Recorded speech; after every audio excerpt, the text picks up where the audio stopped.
Let's do it.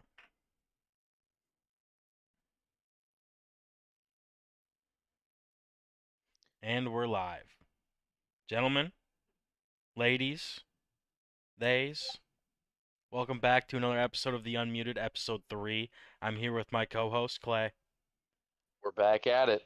On God we are. On God we are. Listen, I don't got anything like random or like uneasy, or not uneasy, but like something like laid back to like start the episode with today. I know we started the episode with Joey Chestnut yesterday. I don't know if you have anything that's kind of like cool. But other than that, we can just hop right into it to the good stuff. We should just take that jump, that We'll leap we'll of faith. we'll take that jump. We'll take the jump. Starting off in the NBA, Grant Williams heading to the Dallas Mavericks in a sign and trade. It's 4 years worth $53 million. San Antonio. This is a three-team trade, by the way. San Antonio will receive forward Reggie Bullock and an unprotected first-round pick swap in 2030 from the Dallas Mavericks, while both the Celtics and Grant Williams' former team and the Mavericks will receive two second-round picks. Um, so I don't really know how you feel about this. I don't know if Grant Williams is worth this amount of money. I know he was one of those players in that Celtics team and that, you know, conference finals that played his heart out. He not, even though they were down like 3-0, he was one of those players that just never gave up and he was still hustling around the court. But to me, that $53 million, 4 years, that's not a contract I would give to a player like that. I think that Grant Williams is only worth that amount of money to certain teams. It's almost like, you have a puzzle, you're missing one piece, you can only find one piece, and this guy puts it up for $250 for this individual piece. What are you going to do? You're never going to find it again. If you really desire to finish that puzzle, you're going to buy that piece. And I think that Grant Williams only makes that kind of sense on that kind of contract for a couple teams, and I do think one of them is the Dallas Mavericks. I think that their team with Kyrie and Luca is really wobbly because everybody looks at those teams, all those super teams. It's always had those two guys on the teams that everybody expects to just perform, but they always have like a piece in there that's never was is never the highest performer on the team, but is always that link guy that they know that if he's at least there, he takes a little bit of pressure off. I think every super team has always had this. If you ever look at like that three man at Golden State, Klay Thompson was almost that piece of that team that was like that three-man trio. But really, we looked at KD and Curry. We never really deeply looked into it and was like, oh, this is KD, Curry, and Klay Thompson. We always saw KD and Curry, and Klay Thompson was always that guy in the corner that if Curry's locked, KD can't move because he's 9 feet tall. We get it out to Clay, and he shoots that shot. And I think that's what Grant Williams is going to do for the Mavericks. I think that if Kyrie's locked, Luca can't move because the entire team and the fans are guarding him. Grant Williams is going to be up the middle, and he's going to be able to get those performing rebounds, and he's going to be able to play that inside paint better than probably anybody on Dallas right now is going to.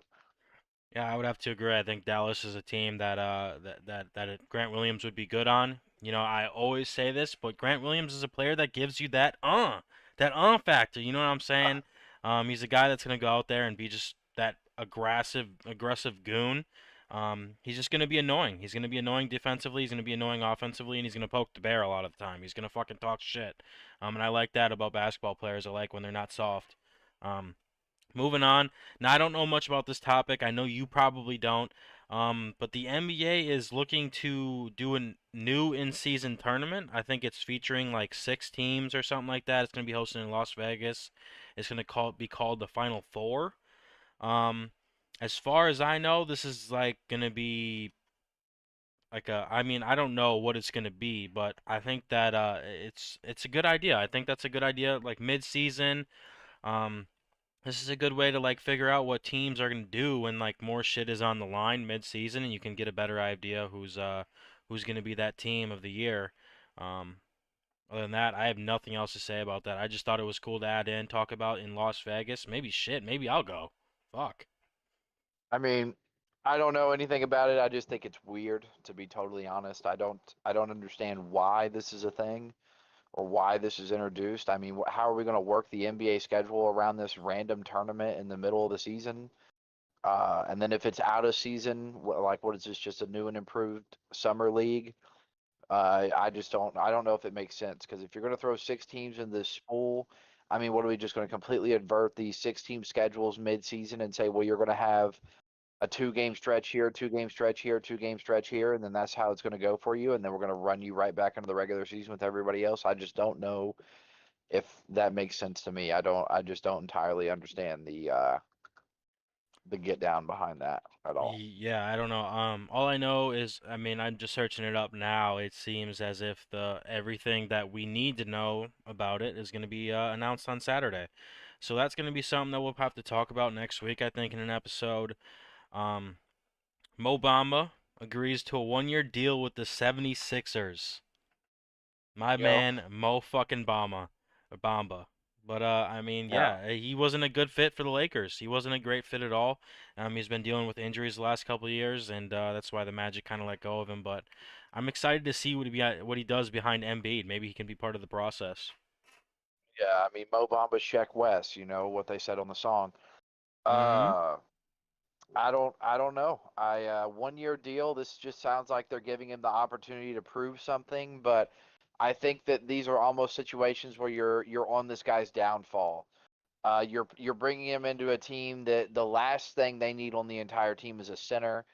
Right now they're going to put him in a scenario where he's going to be nothing but a rotation guy, or maybe even a backup to a backup if Embiid gets hurt. Uh, and Embiid, fairly enough, is pretty durable. So at this point, he's going to be a fourth minute, fourth quarter rotation guy.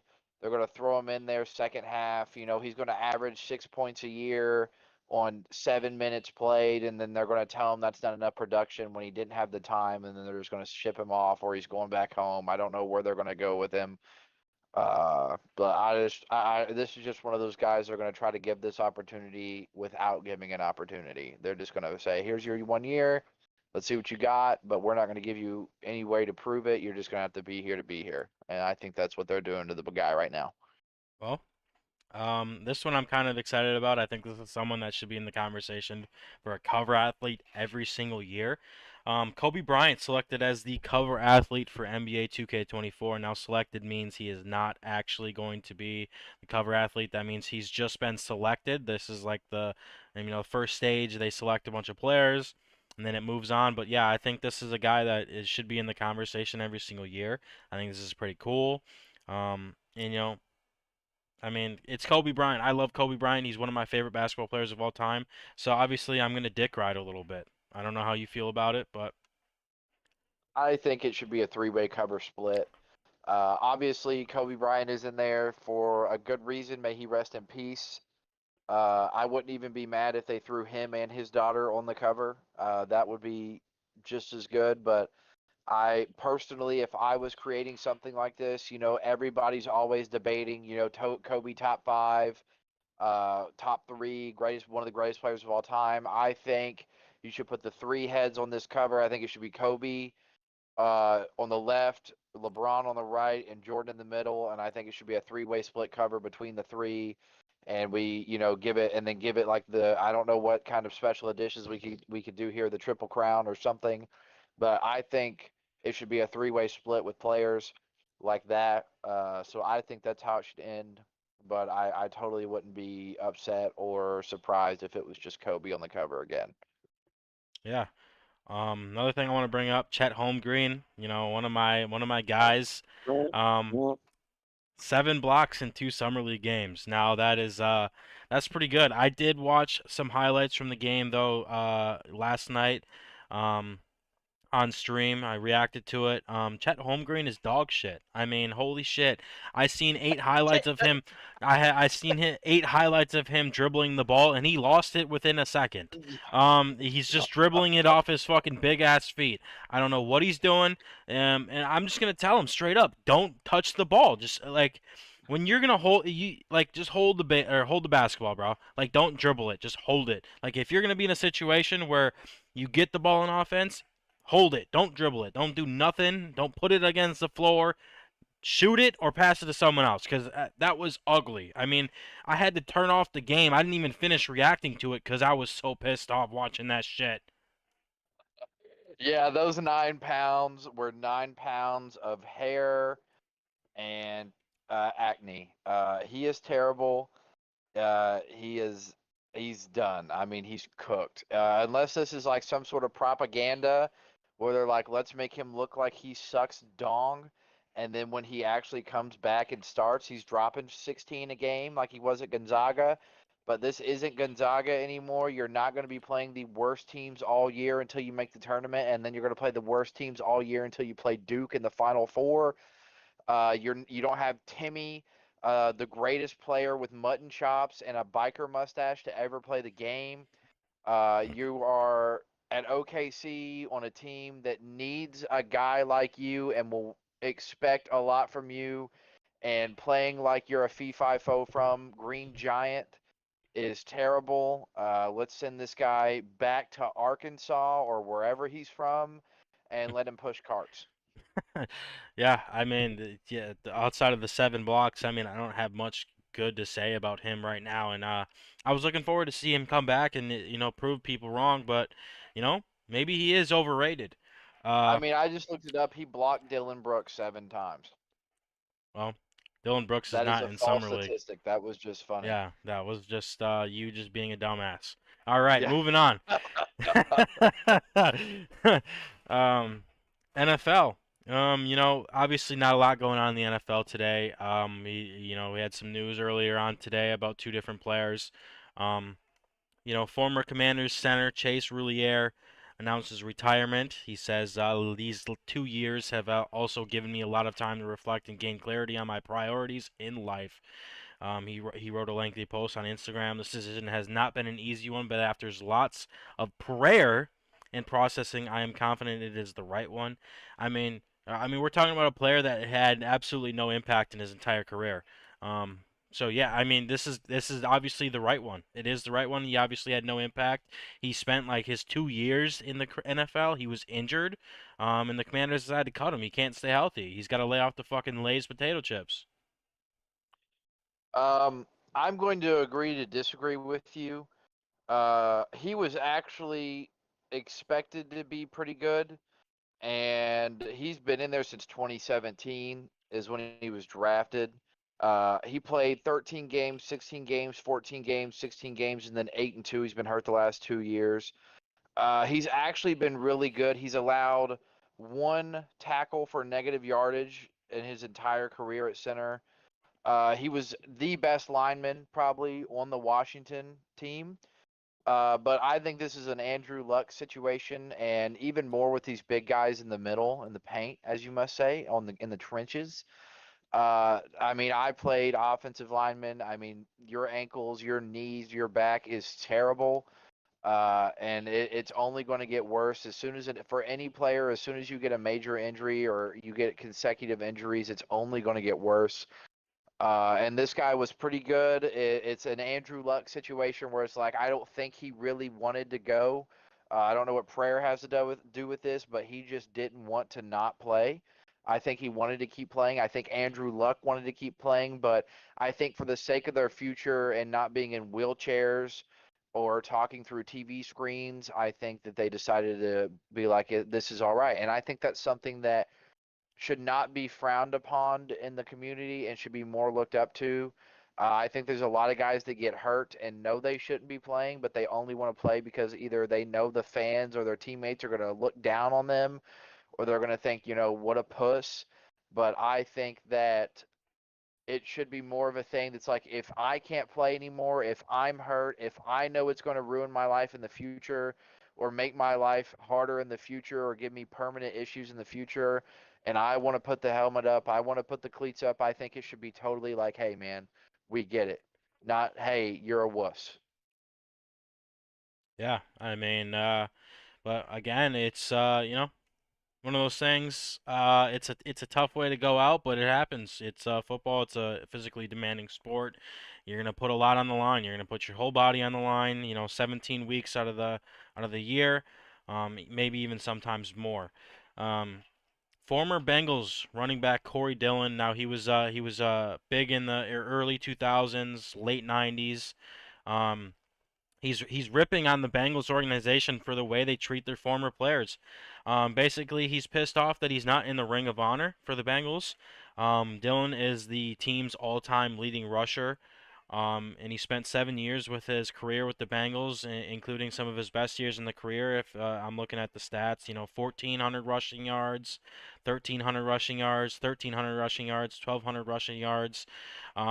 Every single season except for one, in that 7 years, he had 1,000 rushing yards. Once he went to the New England Patriots, he had a really, really good season with 1,600 rushing yards. After that, he kind of fell off the cliff. But I mean, this is kind of like something that maybe current Bengals players start thinking about. I don't know how you feel about this situation, but I think it's if I'm in the Cincinnati Bengals organization right now, and he comes out and does this, that's certainly something I'm bringing up in contract negotiations. If my contract is up. Um, yeah, I don't care. Corey Dillon was, I mean, if Joe Mixon doesn't go to federal prison and gets 2 more years on his career at Cincinnati, he'll be the greatest Cincinnati running back ever. Corey Dillon's mad because he's losing his spot at number one. He's also mad because the Bengals were never good while he was there. You didn't hear him say this 4 or 5 years ago. You're only hearing it now because the Bengals are good. They're making more money, and he wants to pretend like he's been involved the entire time when he hasn't been. He played there 7 years. He was a great running back for Cincinnati. Cincinnati never won anything while he was on that Cincinnati team. He's just mad, complaining, and a little bit upset because this Cincinnati team is so good. It might be the greatest Cincinnati team that's ever played football. He didn't say this when Andy Dalton was playing quarterback in 2016 and they went like 10-6. He didn't say this when they were like 4-12 a couple years ago. He only cares now, which ironically is when Cincinnati was the best they've been in the past 48,000 years. I think it's just I want to pretend like I was involved in this organization and that I've always cared and loved deeply for this organization and the people of Cincinnati. I think it's, and I mean, you look at this and you're like, should the other players care? Yes and no. You're delusional if you think Joe Burrow would not end as a Ring of Honor Cincinnati player if he played there his entire career. Same with Jamar Chase, Joe Mixon, T. Higgins, Logan Wilson. Jesse Bates is gone. Nobody cares now. B.J. Hill, Trey Hendrickson might even end on Cincinnati for that. Sam Hubbard. I mean, all these guys are going to have no problem making that selection. And the only reason why I think Corey Dillon entirely hasn't, which I do think he should, I think he's deserving. But I think they're letting in seeing how Joe Mixon plays out. That way they can give it to him instead because he's with this current Cincinnati team that was competitive. And Corey Dillon was with a shitty Boomer Esiason, poverty offensive line, terrible team, Cincinnati Bengals his entire career. I mean, I can definitely see both sides to the equation. Moving on in the NFL, DeAndre Hopkins apparently says he can play until he's fucking 100 years old because he's only had one big energy injury in 11 years. Um, Listen, here's how I feel about this. Wide receivers is like one of those positions though is if you don't have surgeries done with your legs, you could go a long time. Hence, you're looking at someone like Larry Fitzgerald, who played almost every single game in his NFL career. Um, I mean, he never had anything done to his legs ever, and he was able to play for a long time. I'm just DeAndre Hopkins is he's had that one big injury, but if he wants to play until he's no longer a 1,000 yard receiver, I mean, go right ahead. I just don't see him. He's one of those guys that I think is he depends on his agility, being able to get open, and those kind of wide receivers don't last long in the NFL. That takes a lot of toll on your ankles, your legs. But I don't know how you feel about this. That's all I gotta say. This is just something to say on Twitter to get This is, everybody to forget he's a drug addict. yeah. Uh, so uh, who what like I don't want to be known as you're going to go down as one of the greatest wide receiver hands in NFL history if you retired today. I'm not going to say you're one of the greatest wide receivers of all time because you're simply not. You're probably a top 50 wide receiver all time right now, which is still pretty good for an well, I mean 11 career year career is pretty long for wide receivers with that kind of skill set. But I mean, you're still going to go down as one of the greats. You're going to going back to Corey Dillon and his Ring of Honor. You'll get a Ring of Honor with the Texans and or maybe even the Cardinals for having one of the greatest catches I've ever seen in my life. Um, you're fine. I mean, you've had a really good career. This is just you saying this so everybody forgets you were a drug addict last year and you only came back and played one game and then couldn't play but one quarter the rest of the year per game because your hamstring was injured. You're getting old. That's reality. Wide receivers don't play past 33. You still have probably top five hands in the history of football. But the only way you ever go to a team and you're not a 1,000 yard wide receiver, which I'm hoping what he means by that is 16, 1,700 yards wide receiver, you're going to have to go to a team that has nothing. Literally, I mean, you're just a quarterback that can throw. That's what you're going to have to go to. Um, or a team that's pumping four or 500 yards a game, and you're not going to be on any of those teams here anytime soon. So I mean, right now the rumor is you go to the Pats. Your quarterback is going to be Mac Jones or Bailey Zapp. And you're going to be competing with Juju Smith-Schuster and another. You're going to be competing with a really competent run game. And I don't see Bailey Zapp or Mac Jones throwing 350 plus yards a game. The other team is Dallas. I don't think Dak Prescott can throw 15 yards a game on average. Just kidding, but you're going to be competing with C.D. Lamb and Michael Gallup. They have no tight end, Jake Ferguson. That's terrible. But you're going to be competing with hopefully a healthy, really strong offensive line that includes a really good run game with Tony Pollard. And I'm not going to say Dak's not a good quarterback, but Dak's not a guy I look at to throw 400 yards every game. And he uses his legs some. You're just they're all the and even I mean your best shot's Kansas City. Your best shot for over 1,500 is Kansas City, and Kansas City does not want you. They already opted out on you.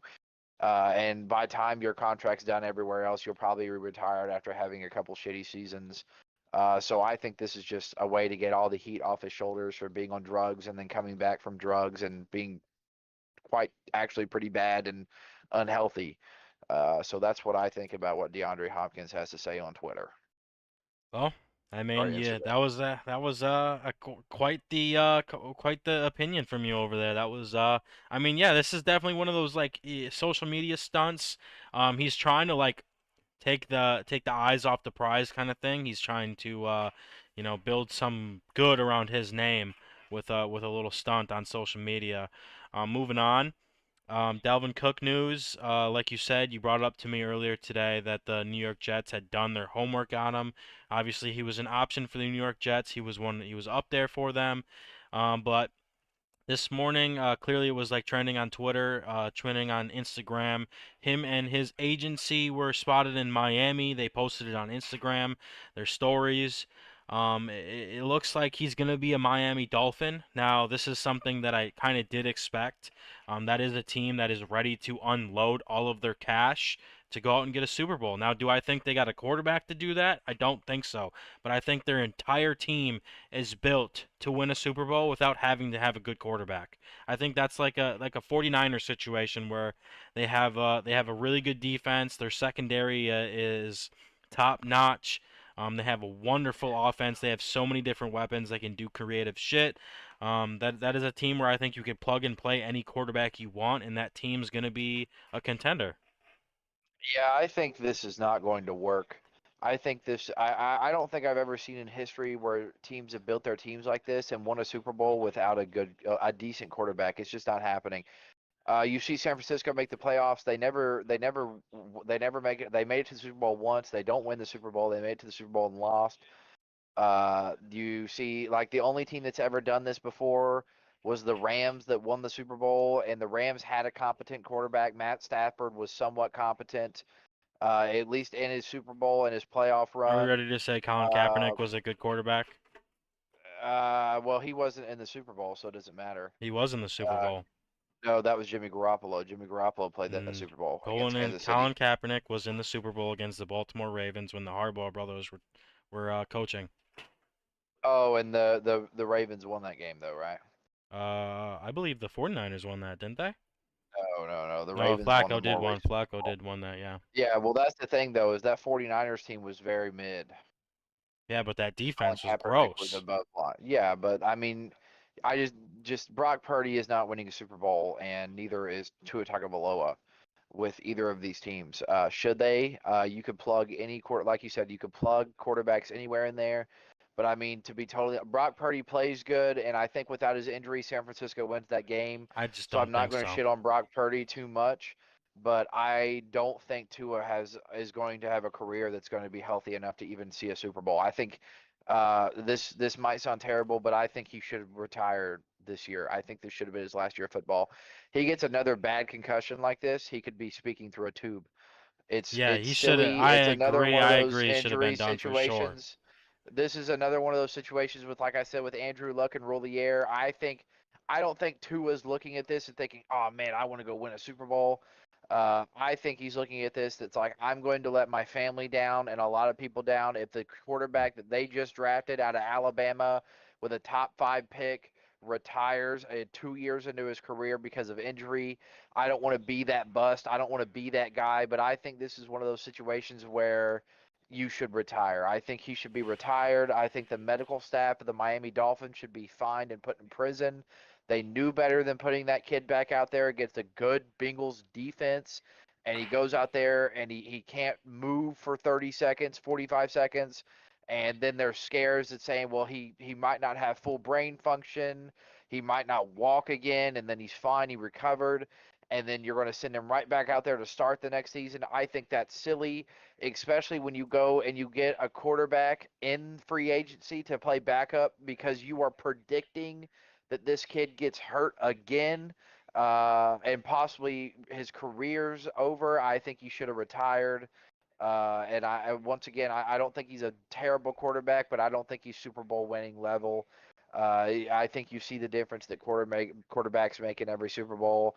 I don't remember a Super Bowl in the last 10 years where the quarterback was not above average, except for Nick Foles coming in for Carson Wentz, and that was, I don't know how that happened or what Nick Foles was taking, but that was the only exception I've seen in the last 10 to 15 years where the quarterback was not competing for a top 15 spot and won the Super Bowl. And unfortunately, Tua nor Brock Purdy, specifically focusing on this Miami group, I don't think Tua is a quarterback that's ever going to finish a season as a top 15 quarterback in the league. Well, I mean, yeah, I mean, I think that he probably should have retired. That was probably one of the nastiest injuries I've ever seen. That clip of him, laying on the ground after hitting his head, and he had just lost all control of his hands. He couldn't feel shit. They were locking on him, and it's gross. I mean, how do you go home to your mother and tell her that you just did that, and you're gonna say you're gonna play another football season? I think this is the same thing with Damar Hamlin. I know it was a once in a million chance, but. I mean, you got to have some insight on what just Well, happened. this is the thing with Damar Hamlin is, all due respect, he does not start. He plays like 6 minutes a game at most. Tua Tagovailoa is playing all 60. Damar Hamlin is a backup safety at best for that team. So, I mean, if you're rotating him every 2 minutes, he's got like 300% less chance of floating away. And Tua Tagovailoa is just, and he's a quarterback for God's sakes. I mean, I wouldn't want to get hit by T.J. Watt or Micah Parsons or any edge rusher for that matter. So I think that Tua Tagovailoa is just open to just that much worse uh, as a player than Damar Hamlin is. Yeah, I mean, it is. I don't know how he's able to even come back and do some stuff like that. Um, Yeah, but I mean, going back to the Dalvin Cook thing, I think he is a good fit for this team. I think, they finally get a running back that can do something and not is like someone that is inconsistent and will give you 4 yards a carry one game, the next game will give you under 1 yard a carry that next game. So I think they get a good, consistent running back that is good in the passing game. I think he's gonna help this offense, and help Tua Tagovailoa win some games. That's all I gotta say. Yeah, see, it wouldn't bother me seeing Dalvin Cook at either of them, but I would actually like to see him at the Jets. And I think this is my personal beliefs because the Bro, the Jets have Jets do not not. released a The lot. Jets. The Jets don't Well, have this is enough my thing. touches to The give to them. the G well, the Jets do not have a lot of training camp tape out there other than Aaron Rodgers and the wide receivers. I have seen very little tape on Brees Hall so far this offseason. Well, If it Brees doesn't matter. Hall They cannot got Michael play, Carter. Michael, you didn't just say that, bro. Michael Carter had a good season. Michael Carter is good, but if Brees Hall can't play and they know they just lost on their first round pick in running back or first or second round pick in Brees Hall in running back, and they got to play Michael Carter. Like, there's a reason why they went and got Brees Hall. Like, Michael Carter had 1,000 yard season, and they went and got Brees Hall in that same draft. The year he had his first Well, thousand this yard is season. this is this is not. It's not because Michael Carter wasn't good enough. It's the new NFL thing is they all think that they need two good running backs, two really good running backs. That's the new thing in the NFL. Teams think that's like the way to build offensive schemes. It's not because Michael Carter wasn't good enough. It was just because this is the new way of offensive coordinators saying that the running backs are a big part of the offense, even though it's a passing league. Yeah, I just don't see any teams where the two running back scheme has truly worked. I mean, it was good. It was really good at Cleveland, but they never won any. They can't win anything because they can't get a quarterback. And other than that, I mean, I look at other teams and I'm like, I don't know who else has a really strong two RB scheme. I I mean, mean, Kansas ours City was good has a until two Zeke RB just went down the scheme. shitter. Kansas City has a two RB scheme that's good, decent, I guess, but I mean, it can't be bad when you have that caliber of quarterback. The Cowboys O line is trash, and Ezekiel Elliott is trash, and Tony Pollard is phenomenal. I mean, other than those three guys, other than Cleveland, Kansas City, and Dallas, I just don't know of any other teams that have a decent two running back scheme. Packers. Oh yeah, I forgot about. Well, AJ Dillon sucked last year, but yeah. But I think it's the new thing, and that's what a lot of teams are doing. That's what they're trying to, they're build their. It's the same thing with like the Titans. They've been looking to find that guy that they can bring in, so they can't use Derrick Henry 30 carries a game because they want him to have a long career. But yeah, moving on to the MLB. This is kind of a scare for the Angels. Um, Mike Trout is going to be out for 4 to 8 weeks. He's got to get surgery done on a fractured wrist. And this has got to mean something for the Angels. This has got to be the boiling point where it's like we're done. I mean, we lost, our second best player on a team that is full of mediocre players, and this team has no chance to make the playoffs now. I think this is where you say, yeah, we're ready to give up Shohei. Yeah, I don't. I think this enforces the Angels to want to keep him even more. Everybody knows that baseball is a money market, and LA is competing for once for something big that they haven't done in a long time. And they arguably just lost their second. Well, in theory, he's their best hitter, but they on this season they just lost their second best hitter, their second best market man. If Trout gets this injury and it's not and he comes back and it's not good, and Shohei is gone, LA has poverty franchise for the next 10 years. They have no future. Well, that's what I'm saying. Shohei is going to bring them all their money. I think that's why they need to move him now. They got to get, you know how much they're going to get for him if they trade him? They're going to get a team's best five prospects. That's no debate. They're going to get their team's best five players in their farm system. And if you say that means that the next 10 years for the Angels are going to be bad, it's possible. It's possible if those players don't ever develop right, but it's You know what now I or honestly never. You think? need to go out and get for him. You need to go get something for him because they're not going to resign him this offseason. I promise you, he's I not think coming back. I think they send him to LA, and I think they get Butane. I think they get Austin Nola, and I think they get three prospects. Well, they gotta get something, and the Dodgers is a very good team. They usually always have a very good farm system, and some of their prospects to come out. I mean, it's every single year that the Dodgers bring up someone from their farm system, and they end up being really good. So I think the Dodgers are, and I keep saying this, and I think the Dodgers are the best fit for him, and I think it's the best fit for the Angels. I could see him going to San Diego for Machado though, I don't think the and Angels are going to take prospect. Machado. The Angels believe too much in Anthony Rendon. Move Anthony Rendon to DH. Well, they have Put Gio Machado at Urshela. third. They have Gio Taylor Ward Urshela's as well. injured. They have Gio Brandon Urshela is their Jury. starting shortstop, Yeah, but he's not a and Jury's their shortstop. He's starting not. right fielder. He's not a normal shortstop. They want that one guy to be their shortstop. I don't know his name off the. It's Zach Nito. Moniak? Zach Oh, Nito. Nito. Yeah. But Gio Urshela's he's regular third baseman. That's what he's been playing in his whole career. Um, Moving on. I think this is the best one of the day. I think this is hilarious, and I thought it was fucking. I watched this live. Um, Nationals asked mid-game to check if Ellie De La Cruz's bat was legal. Proceeded to hit a 445 or 455-foot home run, and he told the umpire to check that and he threw the bat at him. That probably was the coolest shit I've seen all season. I mean, that's nuts. To even ask to check his bat that's got to be the biggest confidence boost in the entire world. Um, Listen, Ellie De La Cruz, this guy, the way he's playing right now in his first season, this guy is gonna win 3 MVPs before his career is over. Um, this is my thing on Ellie De La Cruz is why we're checking his bat anyways. I don't know. He's hitting like 260. He's not. I mean, I don't even holy, think he's hitting 260. I'm pretty sure he's hitting we're above we 300. he was hitting like 260. I thought. I'm gonna let me check this. He's hitting 318.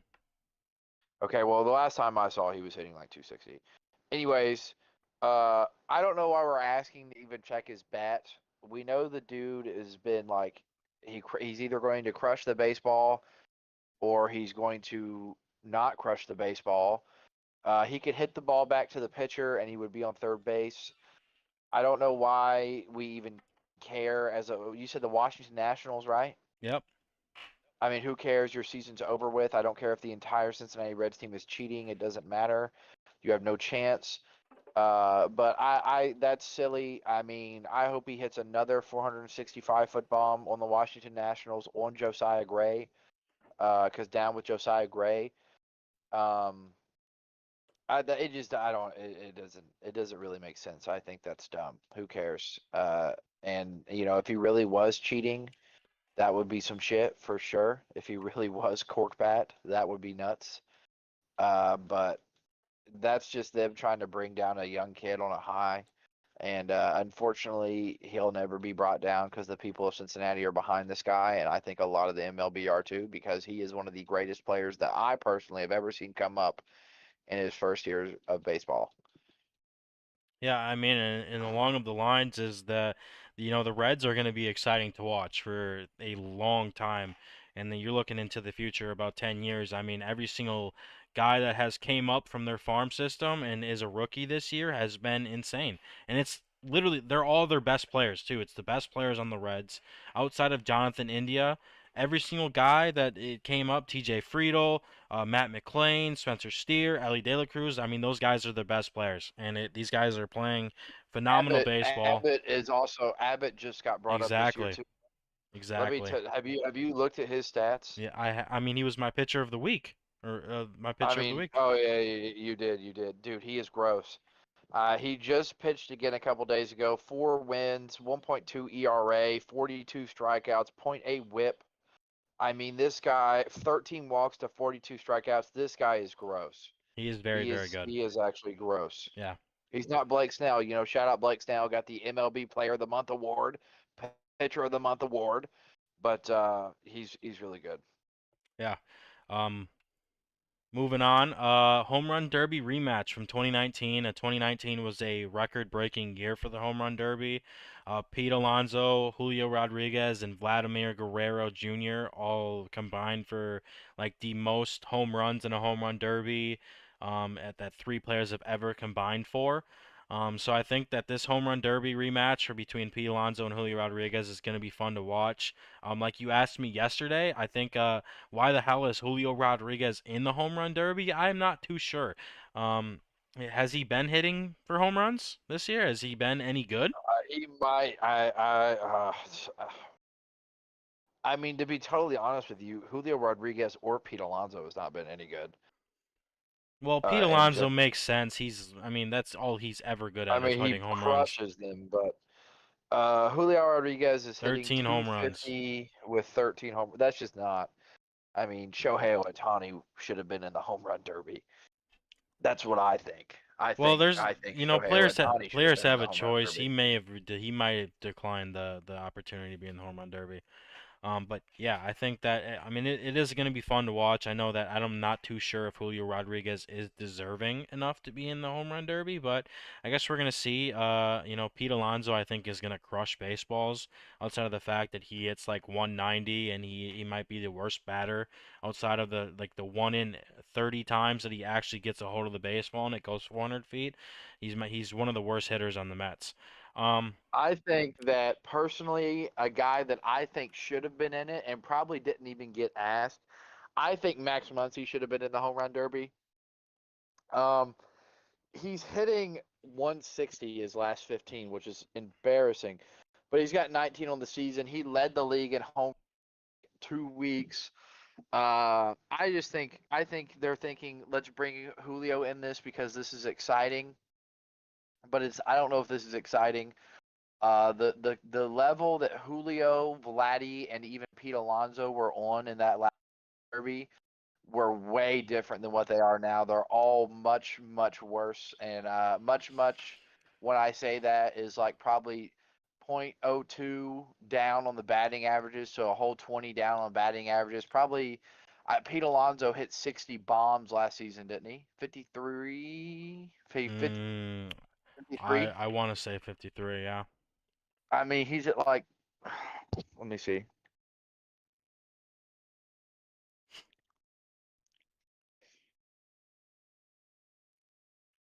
Pete Um, Alonso has 25 on the season, so he's leading the league. he's But tied at All third Star break, in the league. yeah. Oh well, oh yeah, I forgot Shohei is number one. At All Star break last season, he had like 32. Uh, I mean, obviously, he just does not bat for high average, anyways. He actually has a 250 lifetime average, and he has a 214 this season, so he's actually pretty shitty. Yeah. Um, but I don't think any of those three guys. I mean, I can understand why Pete Alonso's in there, and I can understand why Vladdy would be in there, but I don't think Julio Rodriguez should be in here. If they're worried about numbers and they're worried about money or people attending, I think it's silly to not have Shohei Ohtani in here. Whether he didn't get asked or he declined, I don't know. But I think that's a guy you have to have in here. I think Ronald Acuna Jr. is a guy you have to have in here. He's not in here. We put Randy Arozarena in here. What are we doing? He doesn't hit home runs. Well, I mean, I they're think just. it's just more about players that are fun to watch. Well, And I don't obviously, sit down. And I'm like, oh my god, Pete Alonso. well, yeah, but it's like more so like the MLB is trying to make money off the home run derby game. It's not about, giving the best home run hitters in the league a chance because when it's a home run derby, anyone in the MLB can go out in the home run derby and put on a show. It's just like it's a part of being in the Why don't we professional put Ellie sport. De La Cruz in this? I mean, Ellie De La Cruz has been in the league for like a month. Who cares? I mean, yeah, but moving on. Best performers from last night. Kodai Senga, 8 innings, 4 hits, 1 walk, 1 earned run, and 12 strikeouts. I mean, this guy does coke one game, and then the next 3 games he drinks Gerber baby food. Yeah, I I don't mean, know what this guy's doing. yeah, moving along. Fernando Tatis went 3 for 4 last night, 1 extra base hit, 1 walk, and 2 runs. It's nice to see the guy. He's back in. He's starting to get back in form, and I think that he got snubbed from the opportunity to be in the All-Star game, but um, I don't know. Moving on, Pablo Lopez, 9 innings, a complete game, shutout for the Twins, allowing 4 hits and had 12 strikeouts. He did just get supercharged in MLB The Show, so congrats for him. That's one of his best games so far this season. We're gonna stay on track with the pitchers. Dane Kramer of the Baltimore Orioles went 7 innings, allowed 1 walk, 1 run, had 4 hits and 10 strikeouts. So, a lot of good pitching performance last night. We had quite a few hitting performances. Amongst them is Sean Murphy, 4 for 5, Oakland A's legend. 2 extra base hits, one of them being a home run.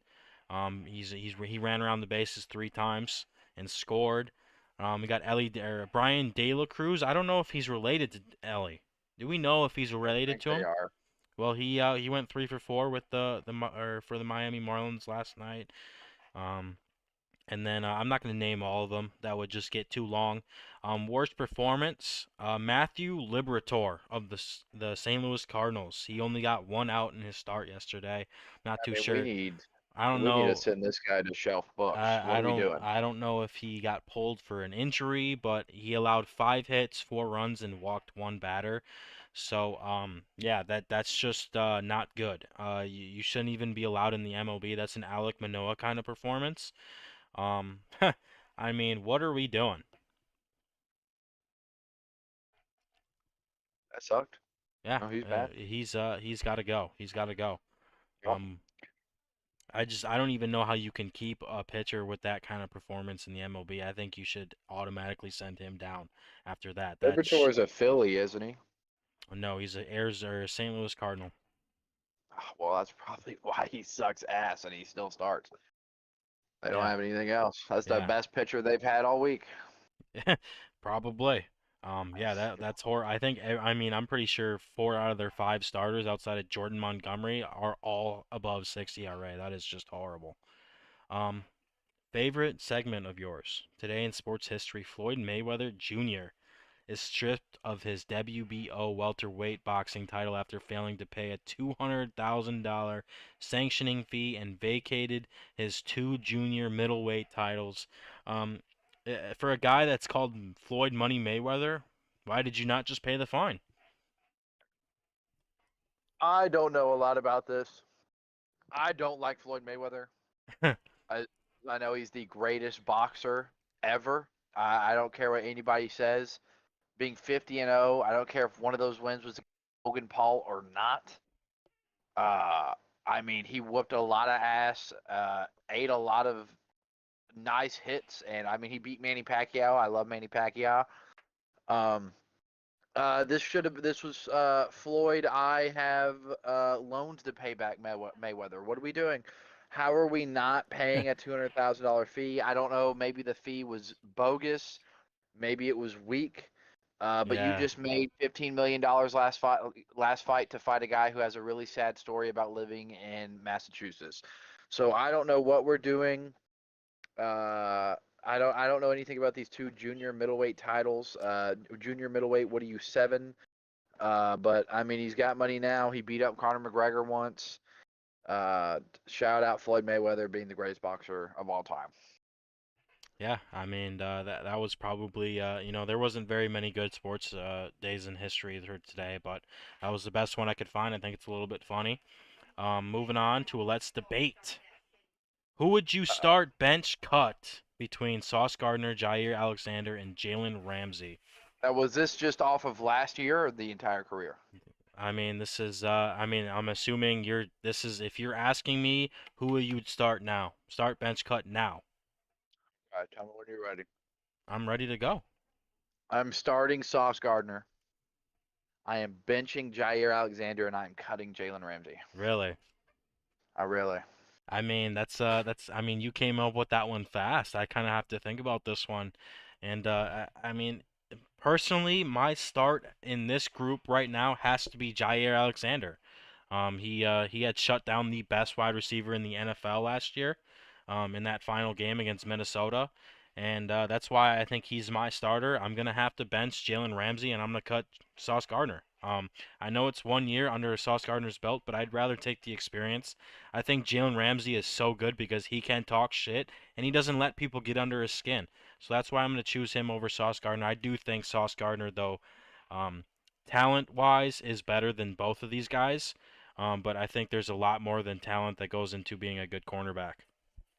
I am looking at this for my future. Jalen Ramsey, I watched the Oakland or well the Las Vegas Raiders play Jalen Ramsey, and I got to give it some discredit here because it was Devonte Adams, but Devonte Adams sunned this dude twice. I mean, you've probably Devontae seen the Adams highlight has been sunning this reel. guy his whole career. I mean, it's embarrassing. It's Jalen kind of Ramsey sad. is like the Jalen or Ramsey stands no chance against Devonte Devonte Adams. Adams Devonte is Adams like cooks him every it's game. like the one guy in the entire league that Devonte Adams just spits on. every single time he plays them, and it's like I we mean, go I back watched him and caught forth with other 2 guys. 100. But Go like ahead. I think we see Devontae Adams go back to, or like you go back and forth with other good cornerbacks in the league, but it's like Devontae Adams and Jalen Ramsey. It's like the one guy that I think Jalen Ramsey hasn't won one single battle against Devontae Adams ever in his career. And the only reason I say this is, I mean, who plays in the better division out of the two or out of the three?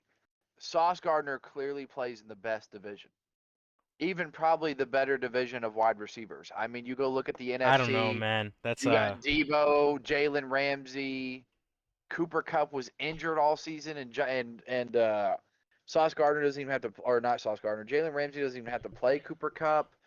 Mike Evans. I mean, that's what your NFC looks like in terms of wide receiver rooms. I'm on Ross St. Brown, but you go to the AFC, you got Diggs, you got Devontae, you've got Tyreek Hill, you've got Jamar Chase, you've got T. Higgins, Jerry Judy, Cortland Sutton, Amari Cooper. You have, I mean, I know I'm clearly forgetting names off the top of my head. George Pickens had some of the greatest hands I've ever seen. Deontay Johnson. You've got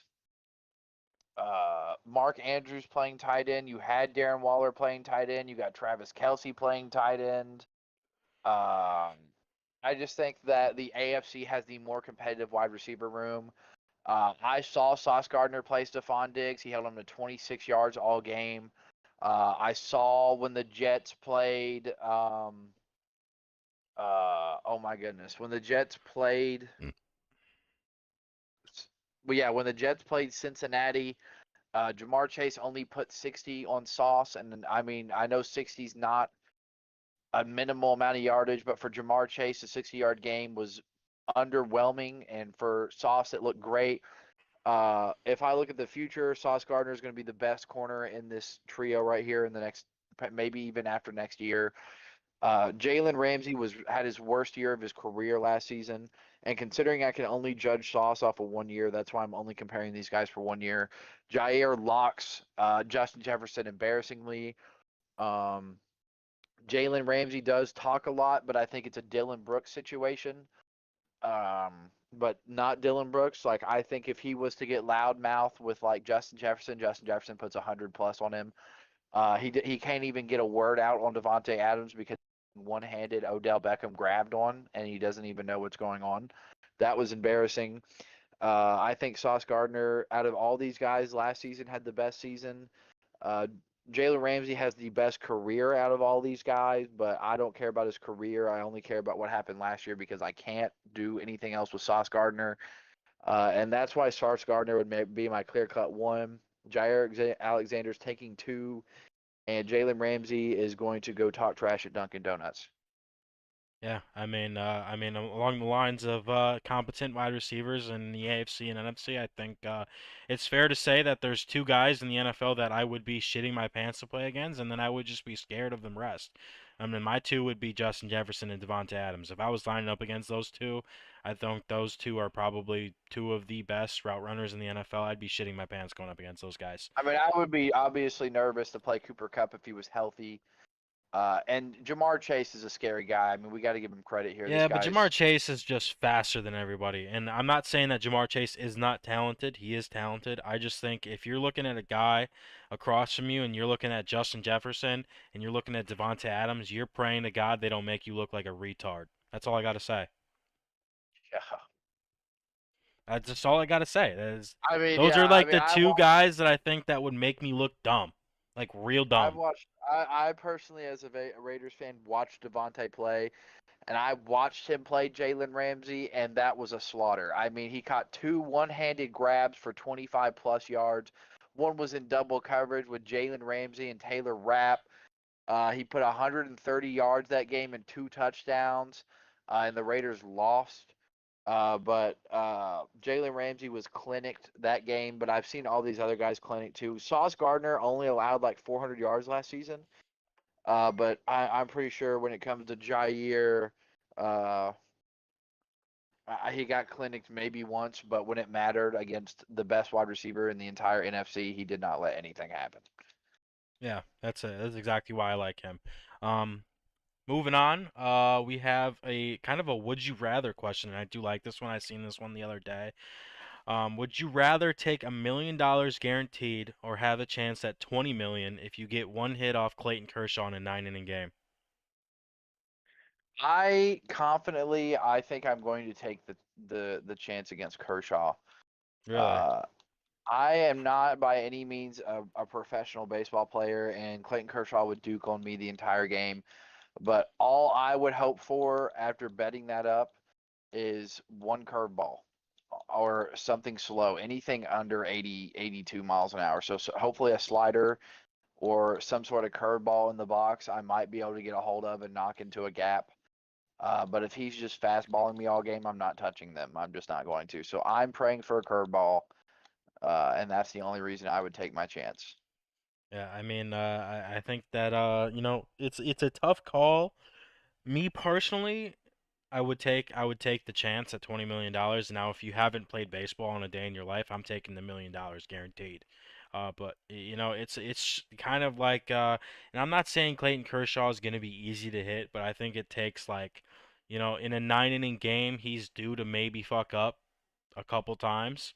So you're banking on that, and you're hoping that the ball just gets through the infield. That's all you're saying. Um, Moving on to the next one. This is kind of the heated debate. I think this one's gonna be a little bit fun. Who is the best player, or let me rephrase this. Who is the best player in the NBA right now? Tell me when you're ready.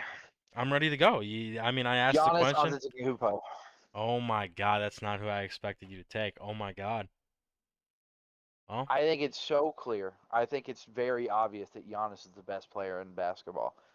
I think you expected me to take Nikolai Jokic. yeah, and I was gonna And I defend think Giannis. Nikolai Jokic is the second best player in basketball, but I think Giannis is the best player in basketball.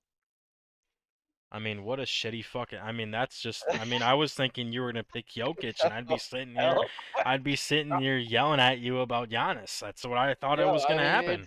I think it's clear. I think now I'm this is where I think we argue. If you ask me to take one of these guys to build a team around, I'm building around Giannis. Or not Giannis, Jokic. But Giannis is the best player in basketball right now. Giannis can do everything that Jokic can and score more, but Jokic can do everything that Giannis can, score less, but assist and rebound more. Well, I mean, you're just asking me like I think I'd still build a team around Giannis. Yeah. I mean It's I mean they're close, but I think Giannis is the better player, yes. I just think that I mean I think that they're both great team players. I think that they both make people on their team look very, very good. I think that the Nuggets without Jokic would be a YMCA team. I think the Bucks without Giannis would be a YMCA team. That's plain and simple. I think they're both really good players. Now I was really thinking you were gonna go Jokic because you seem like you're a big Jokic fan, and I Well, thought I do you're think Denver has the better team.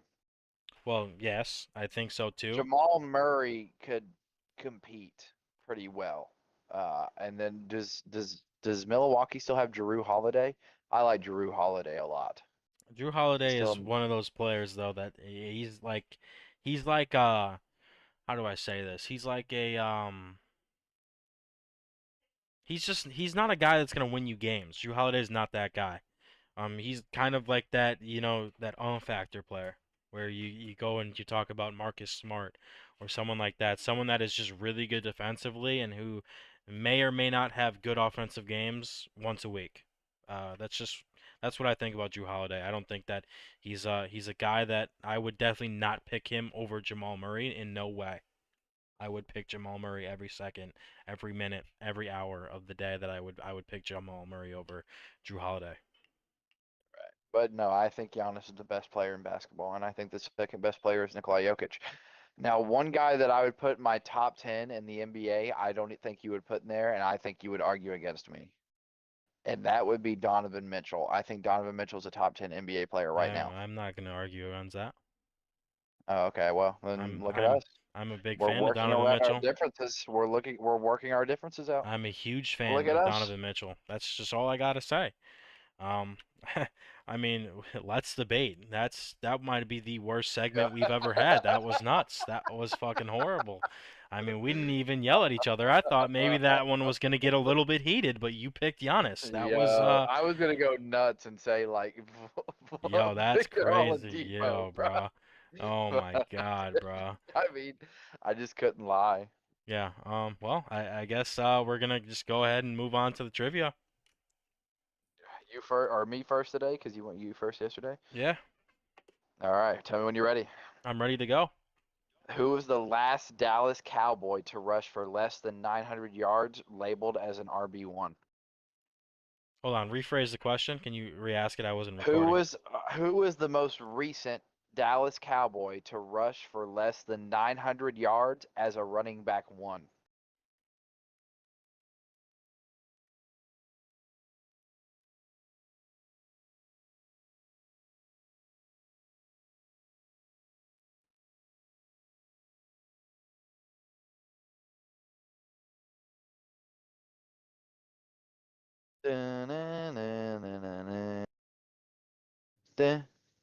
What? Okay, can you give me the year? Well, no.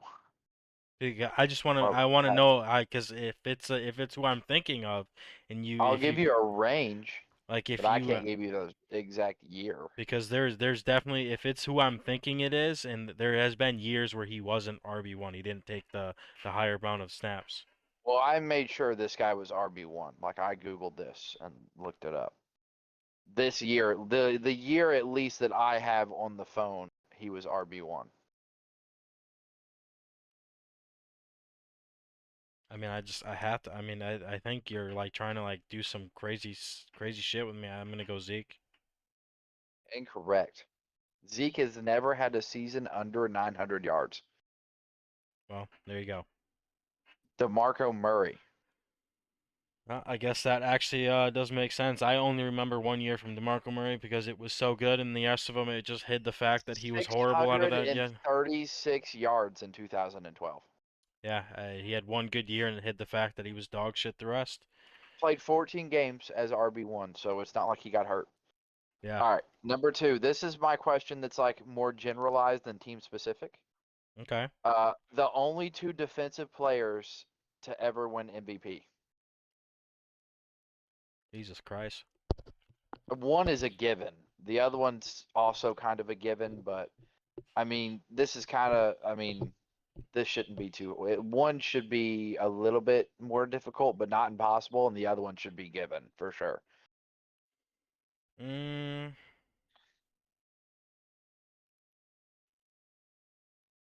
shit.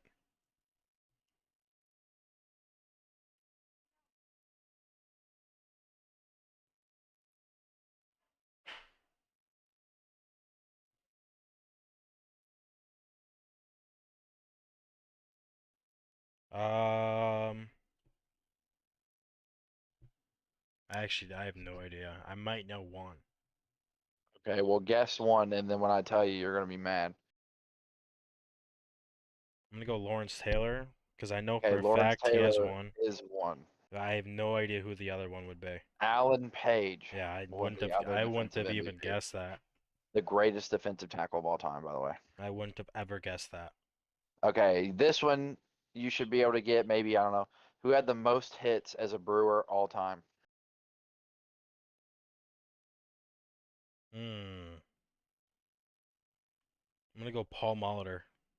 Incorrect. Robin Yount. Oh my He God, also dude. leads in games played, at bats, plate appearances, runs scored, total bases, doubles, triples, RBI, singles, extra base hits, and sac flies. He leads you in almost every statistic except home runs, which is I think it's Prince. No, it's either Prince or Ryan Braun. I think it's Ryan Brown. That's nuts. Look at I that, mean, man. that was I felt We're like 0 for 3 again today. We are losing, and I'm in. that was the best questions I've given you. I mean, I'm overthinking it every time. All right, we ready to go? Let me pull these up. We're Um, pumped. see here. Ooh, these ones are gonna be good ones. So, first Okay. question: Who led the MLB in stolen bases in 2017? Oh my God, what a question. Dude, what? Yeah. 2017? Oh, dude, I might know this because I was a Billy Hamilton. And Oh, he lost it dude. by one. D. Strange Gordon had Yo, 60 no stolen bases. shot. That's Billy not. Hamilton had 59. Dude, I was a Reds fan at that point in time in my life. That's why I know Billy Hamilton. We're moving on. This one I think you'll probably get. Who was the Raiders' leading receiver in 2015? Oh no. There's two names sitting in my head, but I don't remember if he was a part of the team that year. I think he, dude. I'm gonna go Amari Cooper, but It was Amari I don't, Cooper. oh, Barely dude, I over was about to Michael say Crabtree. Michael Crabtree. Yeah, dude, I was about to say Michael Crabtree, bro. This one is probably the easiest of the questions. What year did the Raiders draft Josh Jacobs? 2019. Mm-hmm. 2 for 3 is not bad. Oh my God, dude. My house is burning down. His house is definitely burning down. I'm looking at it right now. Yeah. I don't know how you didn't get the hits as a Brewer. That's upsetting. I mean, I was overthinking it to be honest with you. I thought maybe it was like, I feel like you're giving me like questions where like in my head it seems obvious and I'm just overthinking it.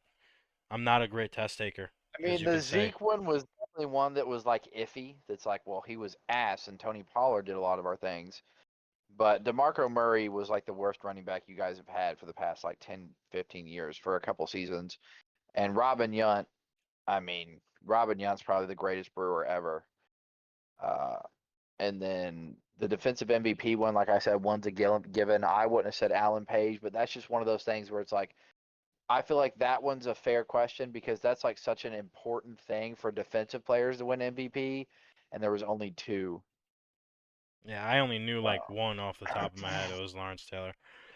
Only because I mean I love Lawrence Taylor because he's in Madden Ultimate Team every year. Shout out Lawrence Taylor and the Thanksgiving cards.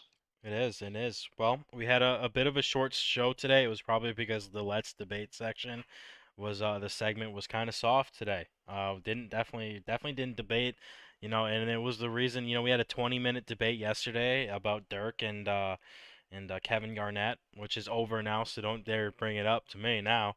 But yeah, that's gonna do it for Garnett, dude, episode send him 3. to the fucking Oh, dumpster. here he goes. Here he goes. Here he Yeah. goes. I'm gonna close this out before he starts pissing me off. That is episode 3 of the Unmuted, ladies and gentlemen, and whatever you may identify as. Um, a decent episode, a little short one, a little shorty. Yeah, some good views today, 4 views. It's not horrible. That's not fucking horrible. I can't wait to see the analytics after stream. See how many people saw it and didn't click on it. You fake bastards. Yeah. Well, that's episode 3, an hour episode. It's not too bad, and we're out of here. You got anything else to say? I think we're all ready to roll. We're ready to roll. All right. Well, that's out. That's it.